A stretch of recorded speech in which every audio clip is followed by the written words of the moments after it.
Guys, grabe kainit ng ginabalatan namin guys. Oh, alas 7 pa lang yan.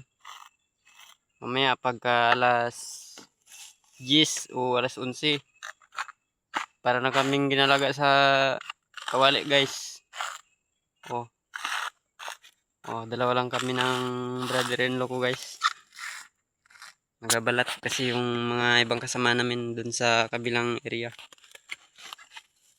Tsambahan pa talaga namin yung grabe kainis guys. Makunat tayong niyog. Di ko alam guys kung bakit grabing paghirap namin ba. Araw-araw kayod.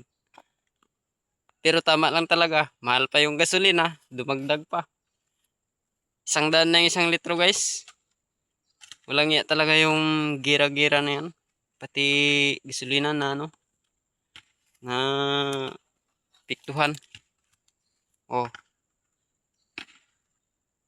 Sa kaliit-liit ng sahod namin guys.